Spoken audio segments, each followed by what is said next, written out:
लघवी गेली, मी मतिमंद झालो होतो. त्यावेळेस मी साक्षांत प्रकट झालो की मी वरून जाणार तर माझ्या आई वडिलांनाही फरक पडणार नाही. कदाचित 1 वर्ष रडतील, माझी मिसस कदाचित 1 वर्ष राहील, कदाचित त्याच्यानंतर तिच्याही डोळ्यामध्ये अश्रू पुसले जातील, आनंदाश्रू येऊ लागतील.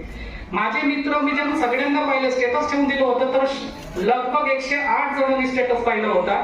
त्याच्या फक्त 2 जणांचा रिप्लाय आला होता की दिनेश असं तू काय करतोय.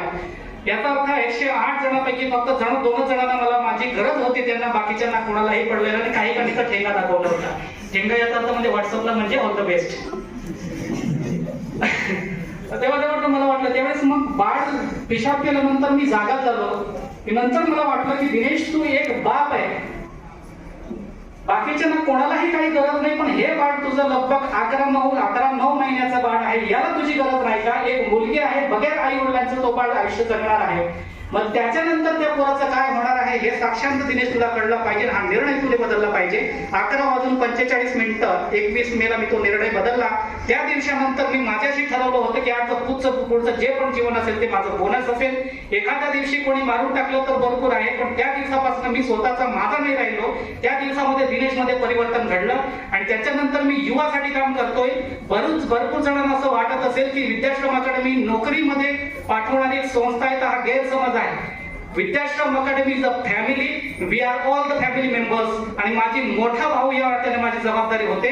गुरफटलेल्या युवांना दिशा देणं, डिप्रेशन मध्ये गेलेल्या युवांना दिशा देणं, त्यांच्यामध्ये मोटिवेशन आणणं. आता माझ्याकडे भरपूर विद्यार्थी बसलेले, प्रत्येक गोष्टीमध्ये नाही की एखाद्या पोरगा स्पोर्ट मध्ये असेल तर त्याला पुढे नेणं, एखाद्या पोरांचं जर दुःख असेल तर मी स्वतः मानतो. असं करीत असताना माझी टीम सपोर्ट करते. या टीम मध्ये माझा किसन पावरा, माझा राईट हँड सापडला, किसन पावरा वाडी पुणे वसत मधून.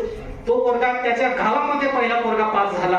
आणि ज्या वेळेस त्याच्या गावामध्ये आम्ही गेलो तर आपल्या समाजाच्या रीती परंपरामध्ये 2 बकरे कापले सध्याने.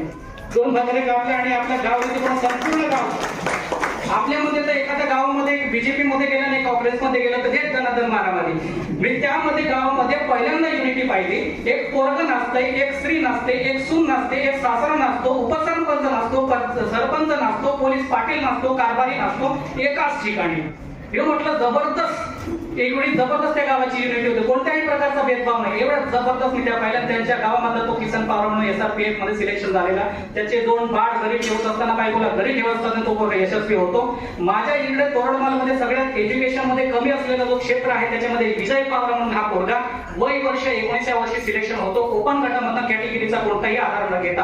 काजल पवार म्हणून ही पोरगी BA ला ग्रॅज्युएशन मध्ये विजय बॅक लागलेले आहे. ती पोरगी मेहनत करते, 1.5 वर्ष मेहनत करते आणि ती पोरगी, त्या पोरीचं सिलेक्शन होतं.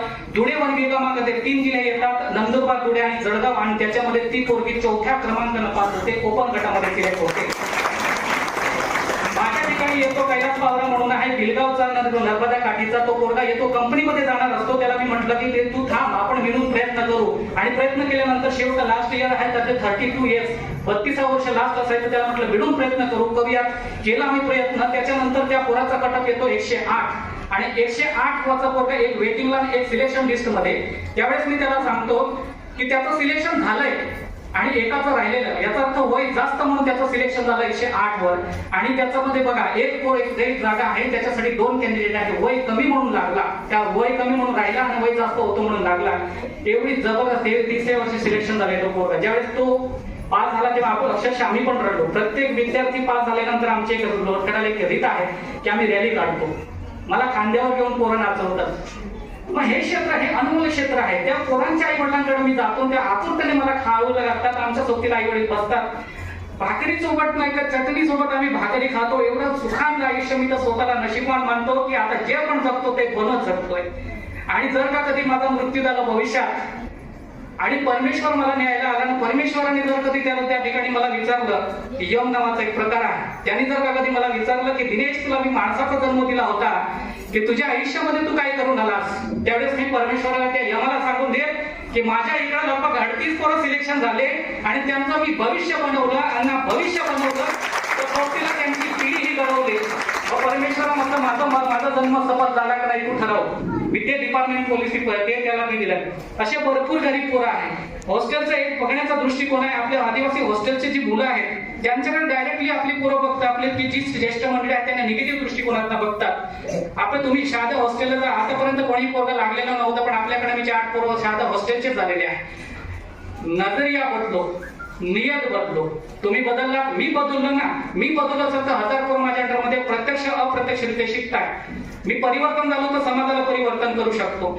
दुसरं, माननीय आपल्या खासदार साहेबांना एक कडकडीची विनंती आहे.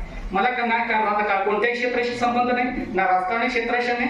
जोपर्यंत जगेन अंतिम श्वासापर्यंत शिक्षण या क्षेत्रामध्ये सर मला काम करायचं आहे. मी आता नंदुरबारमध्ये बघा, समाजाला परिवर्तन करायचं असेल तर काय करावं लागेल. शिक्षण हे क्षेत्र तुम्ही सोडू शकत नाही. समाज परिवर्तन करायचं असेल तर कसं आहे, शिक्षण हा मुद्दा घ्यायचा. आपली पिढी कुठं घडते. आश्रम शाळा वापरता याची माझं 10वी झालाय आणि त्याच्यानंतर हॉस्टेलला शिक्षण झालंय. पण परिस्थिती बघा त्या ठिकाणची. आता मी पुढचं सर, माझी टीम आणि मी संपूर्ण नंदुरबारमध्ये सगळे आश्रम शाळा असतील, चेडपी शाळा असतील, हॉस्टेल्स असेल, त्या ठिकाणी आम्ही जाण्याचा प्रयत्न करतो आहे. कोणत्याही प्रकारचं नाही. आम्हीच आमच्या खिशातलं जे पण होईल तेवढा